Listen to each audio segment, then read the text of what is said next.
먼저 10장 2절에 보시면 내가 증거하노니 저희가 하나님께 열심히 있으나 지식을 쫓은 것이 아니라 이스라엘은 하나님께 대한 열심, 즉 종교심은 있었으나 하나님에 대한 지식을 쫓은 것이 아니었기 때문에 하나님의 의를 모르고 자기들의 의를 쫓아 이렇게 생활을 했었고 그것이 이제 결국 구원으로부터 멀어지게 했지 않습니까?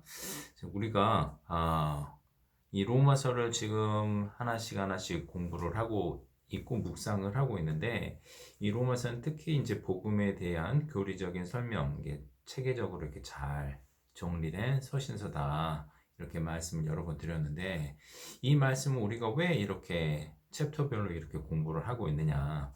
그것은 하나님에 대한 올바른 지식을 갖기 위함이었으면 좋겠습니다.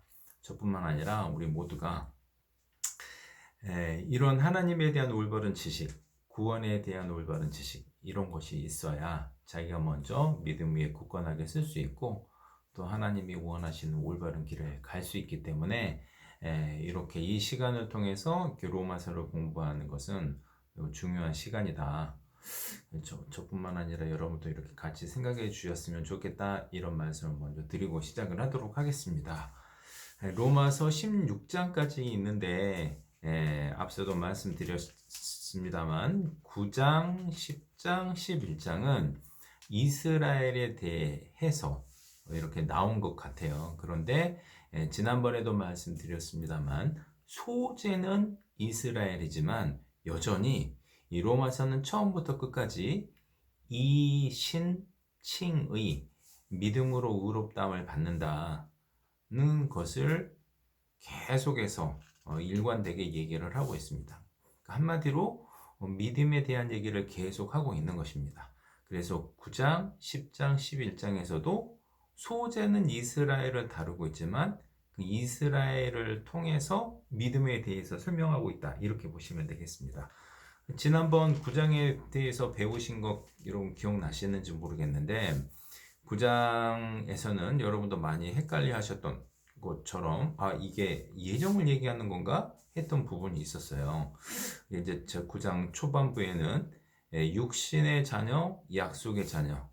그러니까 이스라엘에서 난 아브라함의 씨가 다 아브라함의 그 믿음의 자손이 아니다. 다 아브라함의 씨가 그 아브라함의 씨가 다 그 자녀가 아니다. 이렇게 이제 얘기를 하지 않습니까?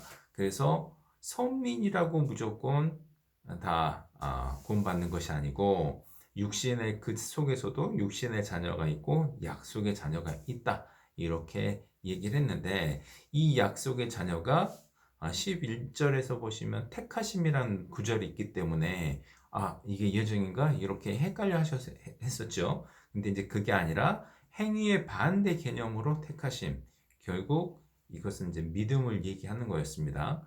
그래서 이스라엘 사람들은 선민이라는 그런 자부심, 하나님의 백성이라는 자부심을 갖고 있지만 그 자부심으로 결국 하나님의 백성이 되는 것이 아니라 결국에는 믿음이라는 그 약속의 자녀로 거듭나야지만 된다. 이런 얘기가 9장에서 다루고 있었고 그 뒤에 바로 이어서 16절에 9장 16절에 그런즉 원하는 자로 말미암음도 아니요 다른 박질하는 자로 말미암음도 아니요 오직 긍휼히 여기시는 하나님으로 말미암음이니라. 이 얘기를 말씀드리면서 이스라엘처럼 여기서 이 구절을 이해하기 쉽게 위해서는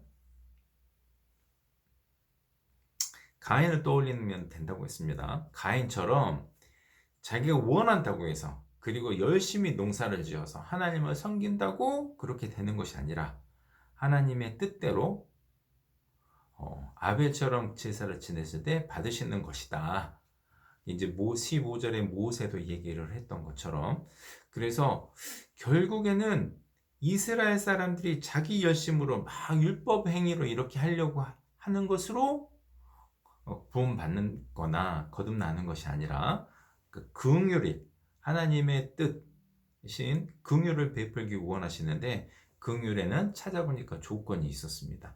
긍휼을 구하는 자에게 항상 하나님께서는 긍휼을 베푸셨다. 그것을 우리가 배웠습니다. 그래서 이제 9장에서 계속 이스라엘에 대해서 뭔가 선민을 얘기하는 것 같지만 결국에는 믿음에 대해서 얘기하고 있구나. 이걸 배웠고 그 마지막 이제 결정적인 증거가 9장 30절부터 33절까지 제가 한번 다시 읽어볼게요. 그런즉 우리가 무슨 말 하리요? 의를 쫓지 아니한 이방인들이 의를 얻었으니 곧 믿음에서 난 의요. 의의 법을 쫓아간 이스라엘은 법에 이르지 못하였으니 어찌 그러하뇨?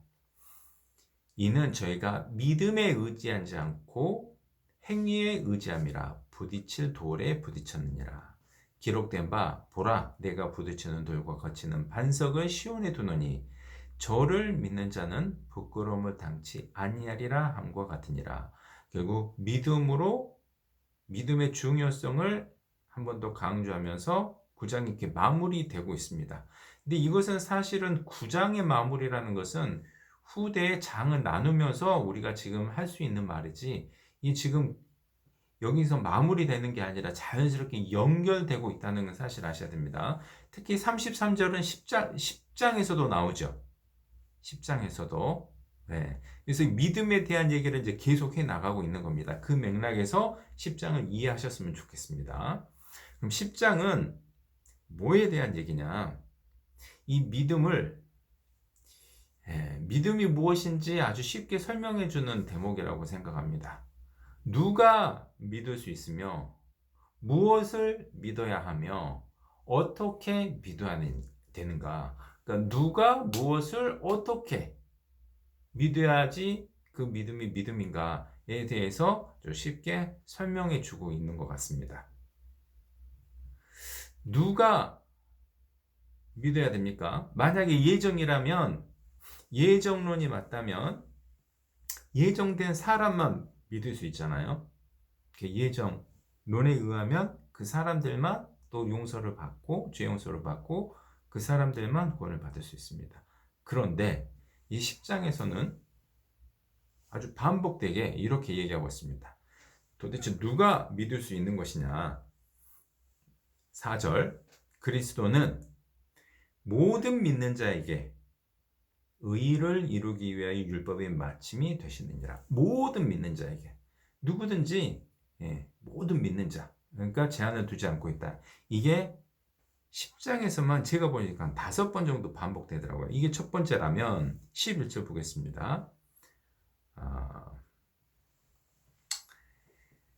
11절 성경에 이르되 누구든지, 여기도 누구든지라고 되어 있죠? 저를 믿는 자는 부끄러움을 당하지 아니하리라. 이것이 바로 9장 33절 인용한 말씀을 다시 한번 인용하는 것입니다. 두 번째죠. 세 번째는 12절 유대인이나 헬라인이나 차별이 없습니다. 그러니까 로마서에서 차별이 없다는 말이 여러 번 나와요. 그러니까 차별이 없이 다 믿음으로 거듭난다. 앞에 3장에서도 나왔거든요. 근데 여기서 다시 한번 얘기를 하는 겁니다. 그 정해진 사람이 없는 거예요. 저 사람, 이 사람 차별 없이 누구나 원하면. 세 번째고, 바로 이 12절 동구절에 다시 한번 강조되는데, 한 주께서 모든 사람의 주가 되사 저를 부르는 모든 사람에게, 저를 부르는 모든 사람, 누구든지입니다. 네 번째죠. 13절 누구든지 주의 이름을 부르는 자는 구원을 얻으리라. 요에서에 나온 말인데 여기서도 누구든지라고 얘기하고 있습니다. 그래서 첫 번째, 믿음이라는 것은 누가 믿을 수 있는 것인가? 첫 번째, 누구든지입니다. 예정도 아니고 특별히 선택받은 민족도 아니고 누구든지라는 것입니다. 그러니까 로마서에서 지금 이스라엘에 대한 얘기를 하면서 이 얘기를 하는 것은 이스라엘만 그런 특권이 주어진 것은 아니다. 누구든지다. 이렇게 얘기를 하고 있는 것이죠. 그러면 무엇을 믿어야 됩니까? 무엇을 믿어야 되는지 11절에 나오죠. 성경에 이르되 누구든지 무엇을 믿는 자는 저를 믿는 자는 부끄러움을 당하지 아니하리라. 이 저가 누군가요? 위에 33절 9장 33절을 보시죠. 기록된 바 보라 내가 부딪히는 돌과 거치는 반석을 시온에 두더니 누굴까요? 거치는 반석? 예수 그리스도죠. 이사야서에 나오는 말씀이거든요. 여기 33절의 전반부는 이사야 8장 14절에 나오고요.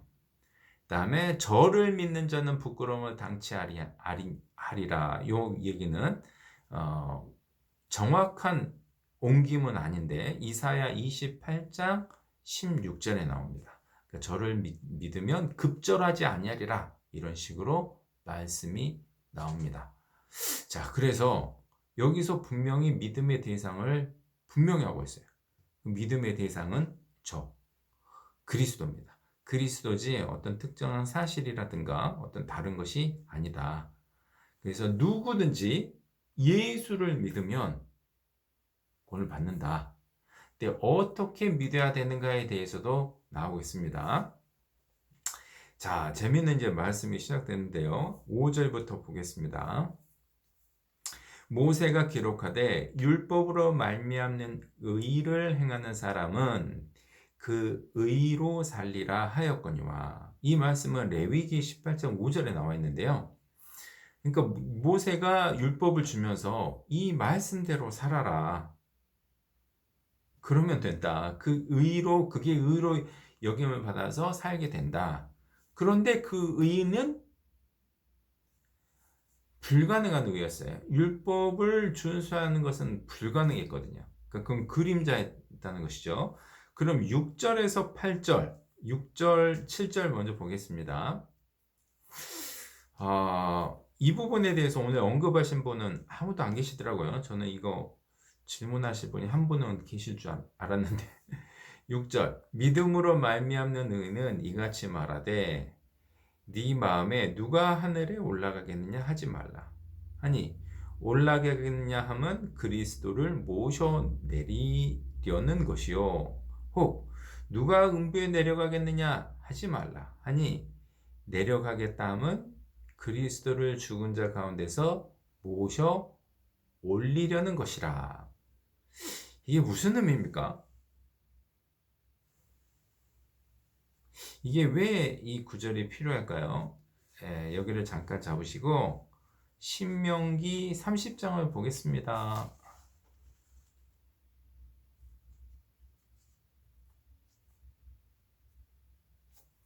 신명기 30장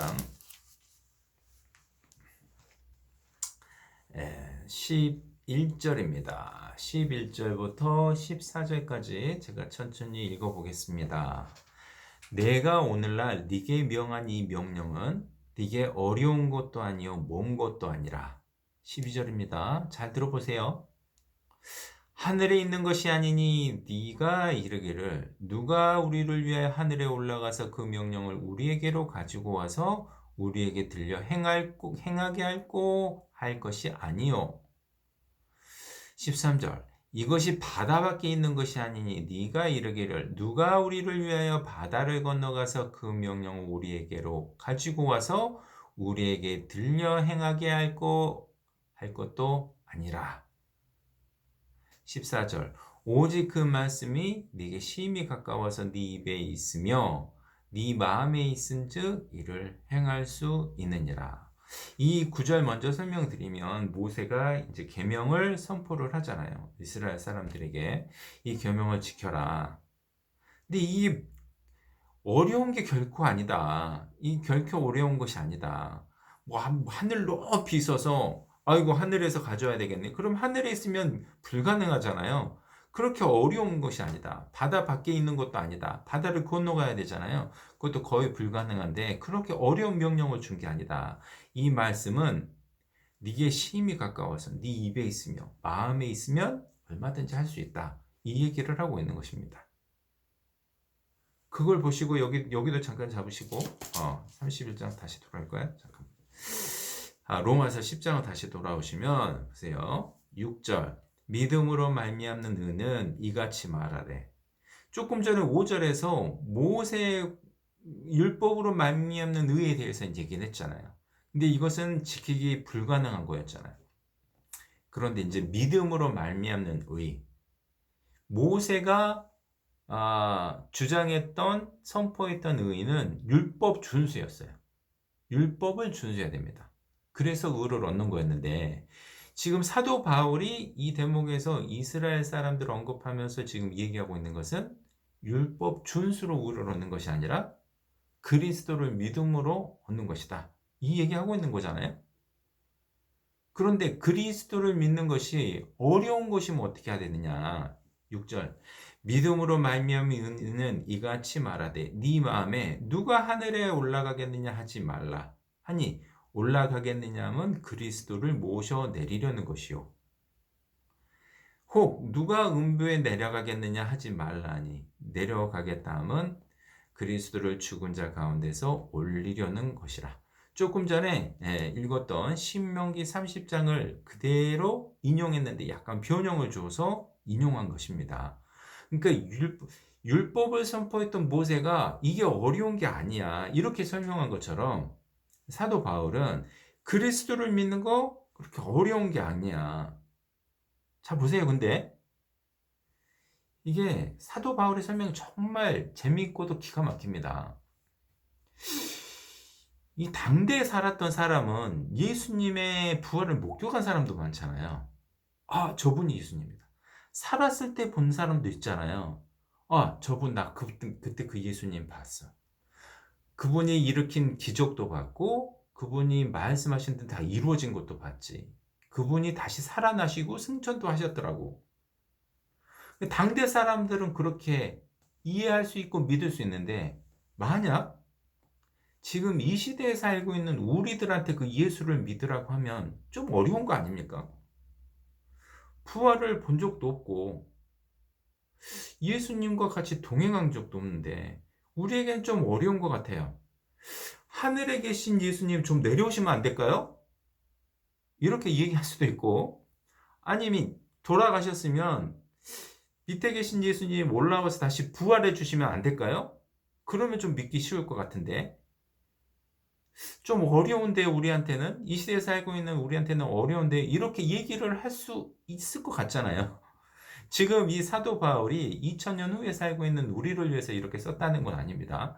그런데 이미 지금 로마서를 쓰고 있는 로마서의 수신 대상자는 일단 이방인이에요. 로마에 살고 있는 이방인들과 유대인들이거든요. 그 사람들은 예수님을 안 본 사람들입니다. 그죠? 그러면 그 사람들한테는 그 예수님 믿기 어려울 수 있어요. 우리처럼. 그런데 8절에 보세요. 그러면 무엇을 말하느냐?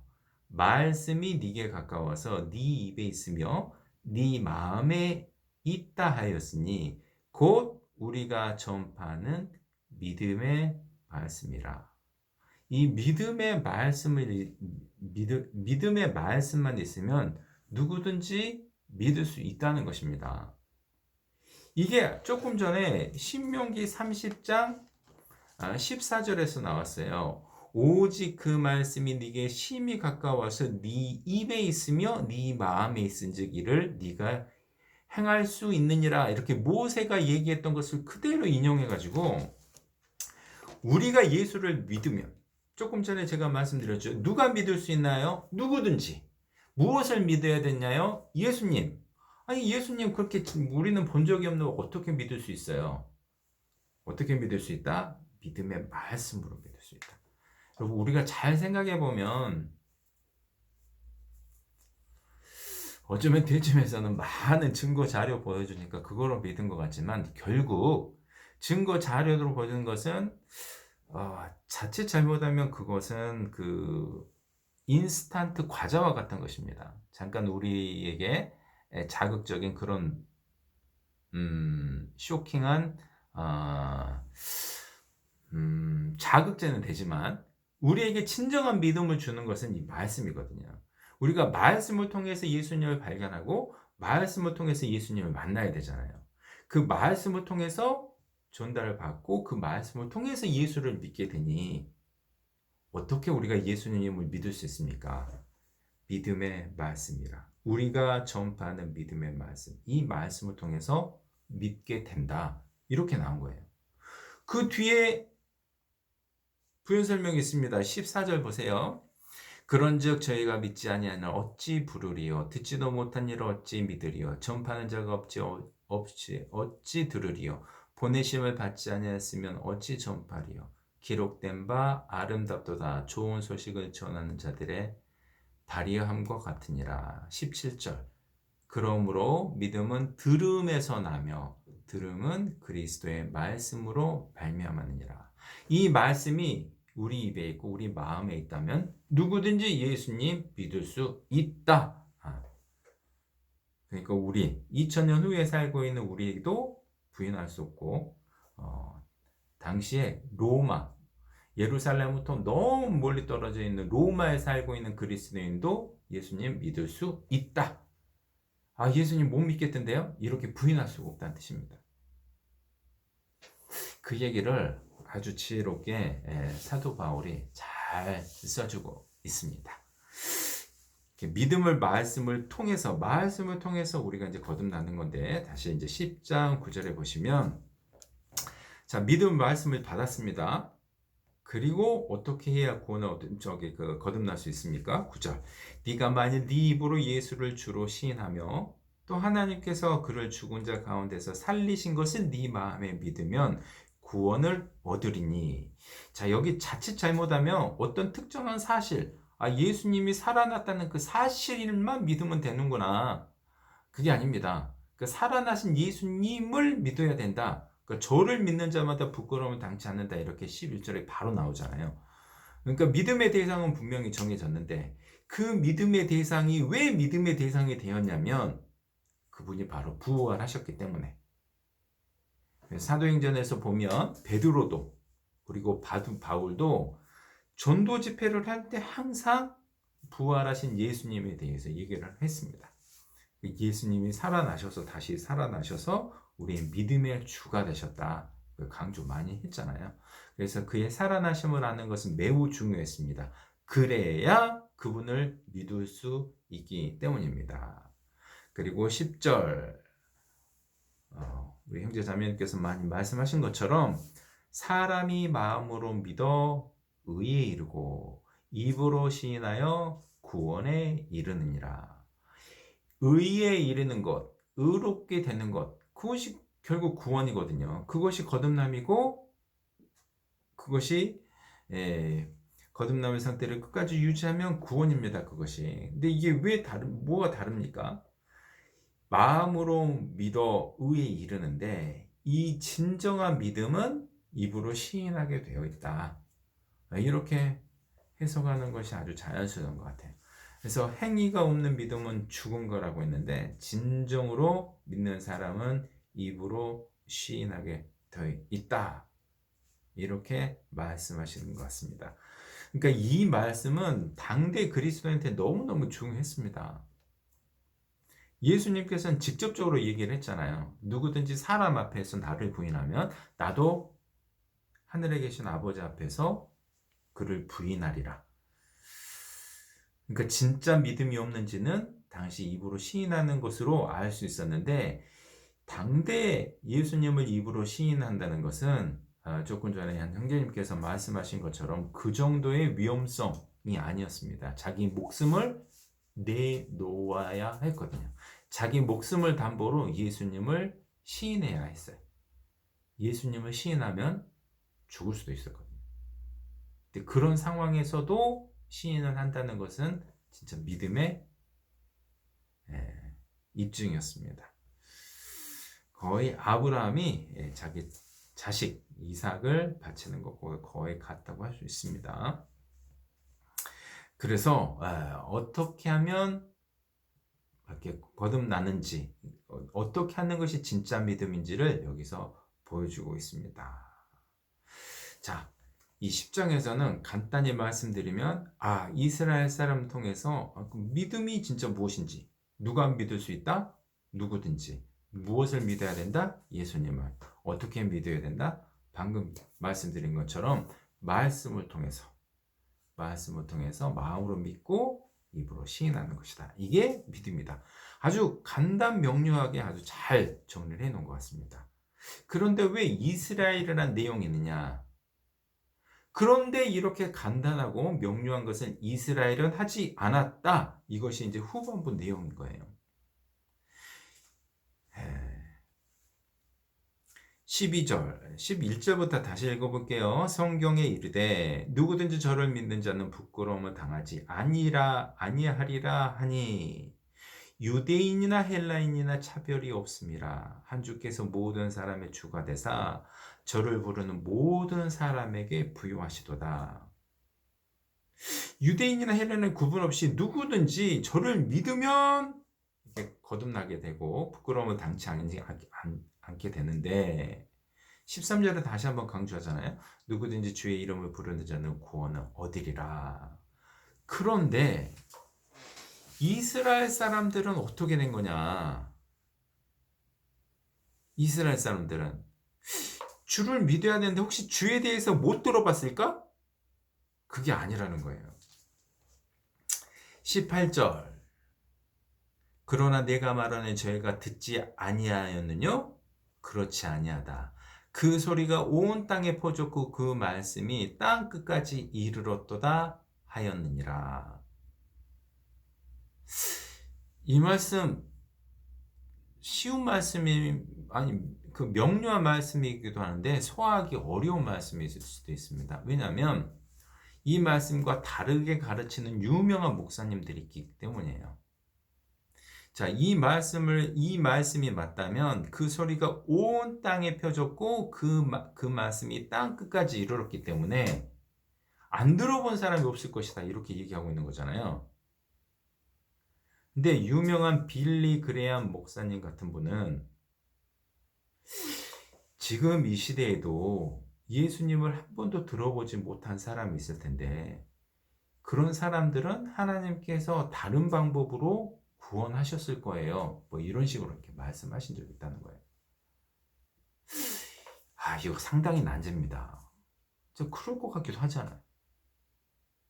그 요것을 조금 더 확대해 가지고 이제 세대주의에서는 티칭 같은 데에서는 시대별로 나눠 가지고 예수님에 대해서 못 들어봤던 시대가 있었을 것이다. 이렇게 얘기를 하는 겁니다. 근데 성경은 이렇게 선포하고 있는 거예요. 어쩌면 이스라엘 안에서만도 예수 이름을 못 들어보거나 접하지 못할 사람이 있었을 거라고 생각할 수도 있어요. 그런데 사도 바울은 딱 잘라서 이렇게 얘기해 버리는 거예요. 저희가 듣지 아니하였느뇨? 그렇지 아니하다. 그 소리가 온 땅에 퍼졌고 그 말씀이 땅 끝까지 이르렀도다. 그러니까 하나님께서는 이 말씀을 어떻게 전개시키셨고 어떻게 실현시키셨는데 우리가 다 알 수는 없지만 이게 하나님의 말씀이라면 저는 이렇게 하셨을 거라고 믿습니다. 누구든지 부인하지 못할 만큼 하나님께서는 기회를 주셨을 거라고 믿습니다. 그리고 하나님께서는 일반 계시를 통해서 하나님을 알도록 해주셨는데 진짜 찾는 사람이라면 하나님께서는 그 찾는 사람을 위해서 얼마든지 사람들을 보내셨어요. 시대와 장소를 초월해서 언제든지 그렇게 하셨습니다. 네, 16절 그러나 저희가 다 복음을 순종치 아니하였도다. 이사야가 가로되 주여 우리의 전하는 바를 누가 믿었나이까 하였으니 이사야가 이제 마치 증인으로 나온 것과 같은 모습입니다. 하나님께서는 땅 끝까지 그 말씀, 그 복음이 전해졌고 못 들은 사람은 없다 이렇게 선포하고 있고 저희가 다 복음을 들었는데도 순종치 않은 것이 문제다 이렇게 말씀하고 있잖아요. 이사야가 직접 말을 전했습니다.